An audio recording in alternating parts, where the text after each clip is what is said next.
Oui, merci Monsieur le maire. Il y a des points sur lesquels on va rejoindre les expressions des autres groupes du Conseil et d'autres sur lesquels on va un peu se différencier parce qu'effectivement, Grenoble est une ville aujourd'hui par rapport au reste des villes comparables en France, plutôt équipée, plutôt à un niveau acceptable sur la question de l'accessibilité. C'est une réalité, je crois, qu'il ne faut pas nier. D'autres métropoles sont à un niveau bien pire que Grenoble. Et ce, grâce notamment, et il faut le dire ici, à l'investissement depuis la loi 2005 des équipes de Michel Destot sur ce point, qui effectivement a très largement investi sur cette question. Et aujourd'hui, nous en bénéficions tous, que ce soit politiquement avec votre équipe, mais aussi et surtout les citoyens en situation de handicap. Alors, qu'est-ce que c'est que la mise en accessibilité? Parce qu'on parle de quelque chose comme si tous ceux qui nous regardaient ou nous écoutaient savaient exactement de quoi on parle. C'est finalement la réduction, voire l'élimination, de limitations dans les activités ou de restrictions de participation à la vie en société, la vie du quotidien, qui est en fait ces restrictions et ces réductions subies par une personne dans un environnement en raison d'une altération substantielle, durable ou définitive d'une ou plusieurs fonctions physiques, sensorielles, mentales, je vais en parler, cognitives ou psychiques, d'un polyhandicap aussi ou d'un trouble de santé invalidant. Et oui, vous avez raison, chers collègues, l'accessibilité est surtout une question de situation et de volonté réelle des personnes décideurs, décidantes. Donc c'est éminemment politique, pour ne laisser personne dans l'isolement sociétal. Et l'accessibilité est aujourd'hui un enjeu social. L'accès de tous à la qualité de vie française et donc grenobloise en ce qui nous concerne. Donc c'est éminemment politique, je partage ce point. Je rappelle que la classification des handicaps est établie à l'aide de 4 grandes catégories, si l'on veut, parce qu'on a souvent l'idée de l'accessibilité PMR, fauteuil roulant. Or, c'est évidemment bien plus étendu que cela, et votre projet en fait part. Hein. Il y a le handicap moteur, donc, mais il y a aussi le handicap sensoriel, le handicap psychique, le handicap mental, et tous ces handicaps déclenchent des incapacités ou des désavantages. L'incapacité, qui est une réduction partielle ou totale de la capacité à faire et à vivre sa vie de façon indépendante et autonome, elle correspond à l'aspect fonctionnel du handicap. Et puis il y a le désavantage social sur l'insertion, le désavantage de l'insertion scolaire, professionnelle ou de la sociabilisation, qui correspond lui à l'aspect plutôt situationnel du handicap.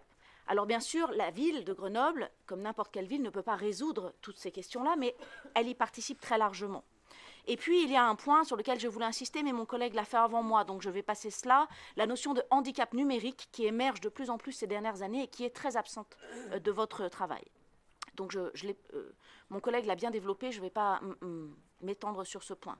Ensuite, il y a le contexte grenoblois, qui est en fait le contexte français, avec un vieillissement de la population. Là, ma collègue y faisait référence tout à l'heure.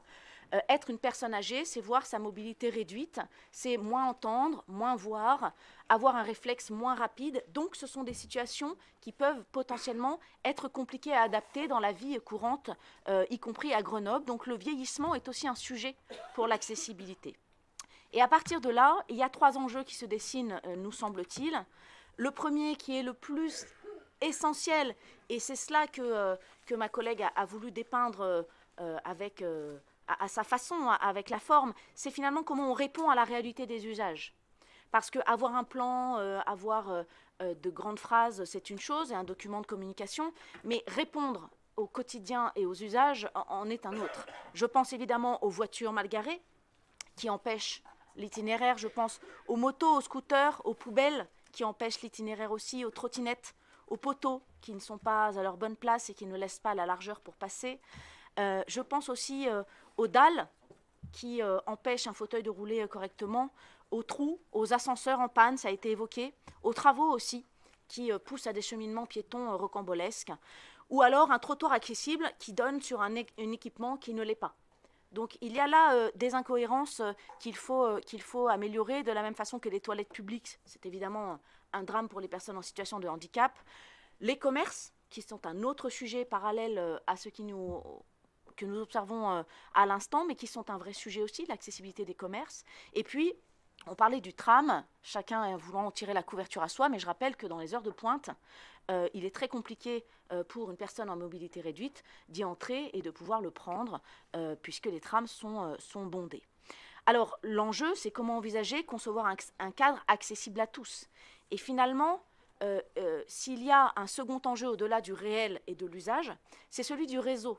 C'est-à-dire qu'on entend dans le réseau des associations qui réfléchissent sur la question de l'accessibilité, une petite musique qui est récurrente et dont je vous fais part, qui dit que finalement, il faudrait créer un réseau solide et mieux structuré, avec un répertoire complet, et pas seulement les amis des amis, ou du copinage, ou la bonne asso qui travaille. Il faut vraiment mettre tous les acteurs autour de la table. Sinon, il y a forcément des trous dans la raquette. Donc, c'est pour nous en tout cas, le deuxième enjeu. Après la réalité des usages, construire un réseau qui permette de toucher l'ensemble des acteurs et d'entendre ce qu'ils ont à dire. Enfin, le troisième enjeu, et là aussi c'est toujours le problème d'intervenir en dernier, mon collègue l'a soulevé, attention de ne pas dégrader les moyens alloués en investissement. Parce qu'aujourd'hui, Grenoble est une ville plutôt accessible, certes, mais il ne s'agit pas de baisser les investissements pour que dans 10 ans, on se retrouve, eh bien, là encore, dans une situation dégradée. Donc il est aussi de votre responsabilité de maintenir ce niveau d'investissement pour maintenir le cadencement de l'amélioration de l'accessibilité à Grenoble. Donc à partir de là, cet enjeu-là est crucial. On va voir dans le prochain budget ce qu'il en est. Mon collègue en a fait l'analyse.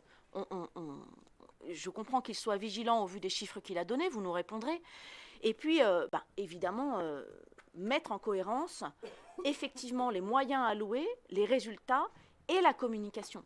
Parce qu'encore une fois, sur ce sujet, même si c'est plutôt positif pour Grenoble, et là-dessus on vous soutiendra, vous en faites encore toujours trop sur les questions de communication. Faites un peu moins de communication et investissez plus sur le concret et les usages. Et là, on accélérera les résultats. Mais on sent encore, sur un sujet pourtant porteur sur lequel on vous soutiendra, qu'il y a encore trop de communication par rapport au réel des résultats depuis maintenant 8 ans. Voilà ce qu'on voulait dire. On a été un peu plus nuancé que nos collègues, mais vous aurez notre vote sur cette délibération. Mais n'oubliez pas que l'accessibilité est un terme générique qu'il ne faut pas confondre avec l'ergonomie. Et l'ergonomie est aussi un enjeu dans la ville et qui correspond au quotidien en fait, de nos citoyens en situation de handicap. Merci.